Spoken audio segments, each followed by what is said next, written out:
Okay mga kababayan, Chris Ulo po at welcome back po rito sa ating YouTube channel. Okay mga kababayan, mga kanalis, update ho tayo rito sa kaganapan ho. Na kung saan ito hong si former President Rodrigo Roa Duterte na-aresto na ho, na-serve na ho sa kanya ang warrant ng ICC through Interpol at inasisan naman ho yan ng ating Philippine National Police sa panguna ho ni Director ng CIDG, General Torre. Naaalala niyo mga kababayan, kasi ito bago ho maaresto ho si Digong sa Manila International Airport dito sa atin. Ilang araw ho sila sa Hong Kong at nangampanya ron yung mga ilang senador. Nandiyan ho yung mga Nandiyan ho yung mga alipores ni Digong. Nandiyan si Robin, nandiyan din sila BP Inday Sara Duterte, Bongo, at Senador Bato de la Rosa. Alam niyo na kung saan pupunta topic natin, ha? Nung kampanyahan ho sa Hong Kong, itong mga nadaang araw, syempre, andyan si Digong, gagamitin nila para iboto sila kasi may mga kakarampot pang follower ito si Digong para iboto sila. Pag gaganyan, sama-sama. Di ba ba to?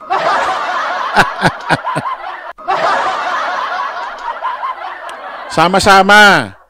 Sama-sama pagka kampanya. Kasi syempre, andyan si Digong magagamit para iboto sila ng mga supporter ni Digong Di ba ba to? Eto na. Pag-uwi ng Pilipinas, nadakip na aresto, sinerban na ho ng warrant ito si Digong.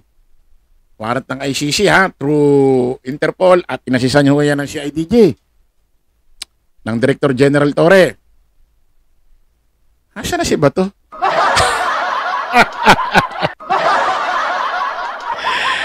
Ano nangyari? Kumbaga sa away, nang nagrambulan, iniwan na si Digong.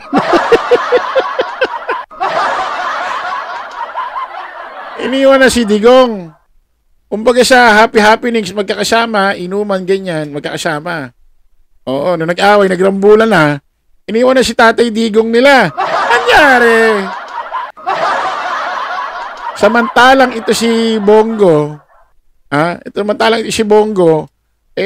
may mga interview na halos nanginginig na rin sa takot At gumagawa ng paraan. Kumuha pa ng ambulansya, kumuha pa ng doktor para mailabas lang si Digong sa airport at madala lang sa ospital. Bahala na kung tumakas na.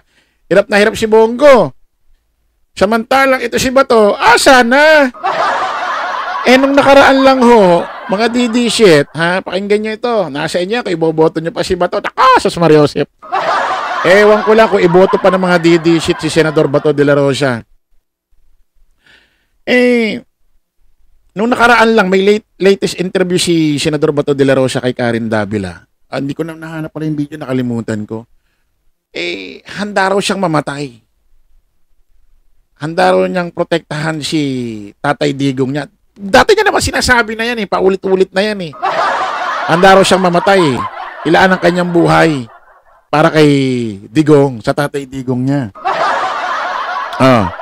Handa raw siyang mamatay. Lagi sinasabi niya handa akong mamatay para sa aking biyanan. Biyanan? Anong biyanan? Sorry. Direct, sorry, nagkamali. Hindi natin ma-edit to, no? Hindi biyanan.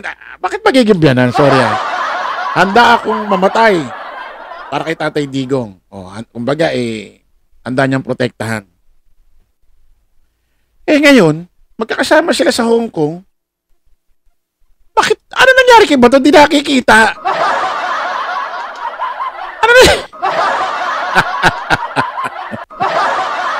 Anyari?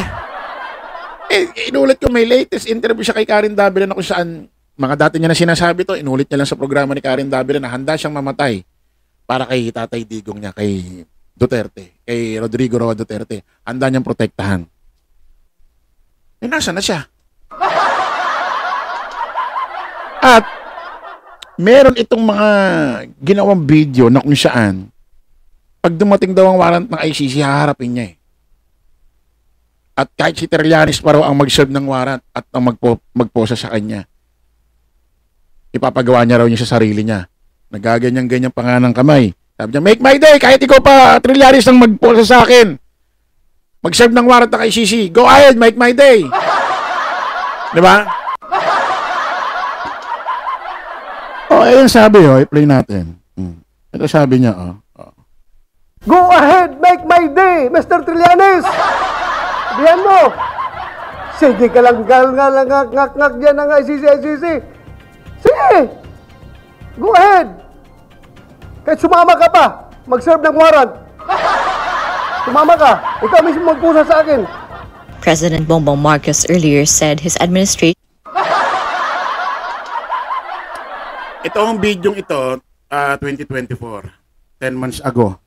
Yan ho yung mga ginawa niyang angas na video. Pag dumating daw yung warrant, kahit daw mag-share pa si Trillanes, kahit siya raw para magposa sa kanya, make my day daw. Pero ngayon, ang dami hong naghahanap kay Senador Bato de la Rosa. Asa na yung sinasabi niya na kapag dumating yung warrant, kahit pa raw si Trillanes na mag-serve ng warrant, magposa sa kanya, make my day, harapin niya. Ang problema, hindi pa nga siya kasama doon sa warrant of arrest ng ICC na ipinasa sa Interpol na nagpa-assist naman sa Philippine National Police through CIDG, General Torre. Wala pa siya dun sa papel. Ang nakalagay lang dun, Mr. Rodrigo Roa Duterte. Wala pa siya. Hindi pa kasama pangalan niya. Hindi na siya makita. Nagtatago na agad. Paano pa kung kasama yung pangalan mo? Di lalong di ka na nakita. Hindi pa nga kasama ang pangalan mo, nawalan ka na ng nawalan ka na ng bayag, nawalan ka na ng tapang.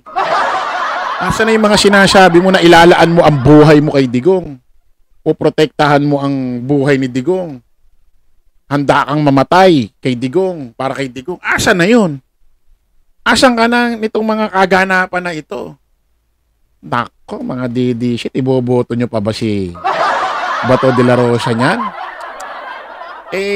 Nakita ko sa survey si Bato papasok-pasok, palabas-labas 1 to 12 yung senador sa survey. Minsan nasa 11, minsan nasa 12, minsan nasa 13, minsan 14, 15. Hindi siya pumapasok sa mataas Labas-masok siya sa line of 1 to 12 lalo na ngayon. Napatunayan ng mga DD shit na itong si Senador Bato de la Rosa sinasamahan lang pala si Tatay Digong niya kapag mga kampanya. PNP chief ka pa nun. Nung nagkaroon ng war on drugs, extrajudicial killing. Ibig sabihin, bukod kay Digong, siya ang gumawa ng programa, ikaw naman ang nagpatupad dahil ikaw ang pangulo, ikaw ang Philippine National Police nun Ikaw ang chief ng Philippine National Police nun nasan ka? Nangyari? Ano tuloy sabi? Ano tuloy sabi ni Ramon Tulfo na best friend ni Claudine at Raymart? Ano sabi tuloy ni Ramon Tulfo? Ayan, basahin natin. Kapag ikaw ay nagigipit, nakikita mo ang mga tunay mong kaibigan.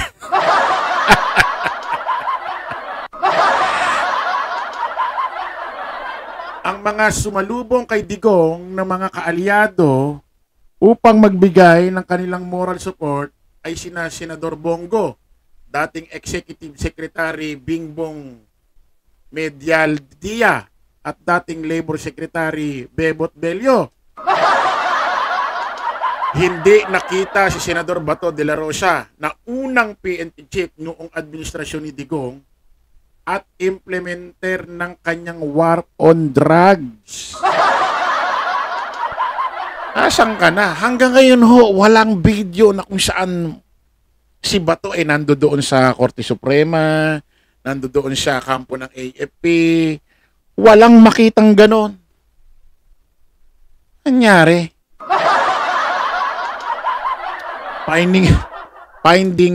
Kung may finding Nemo, may finding Senador Bato de la Rosa Sipin mo, hindi pa kasama yung pangalan mo doon sa warrant of arrest, di ka na makita rito. Paano pa kung nakalagay doon yung pangalan mo? Oh, ngayon mga didisit, ano masasabi nyo? Unti-unting naglabasan ang mga totoong kulay ng mga kaalyado ni Digong nyo, ng tatay Digong nyo. Pangunahin na ito si Senador Bato de la Rosa. Kung tutuusin, nanalo ka lang dahil kay Digong. Sino ka ba para manalong senador nung panahon na yun? Ginawa ka pang PNP chief.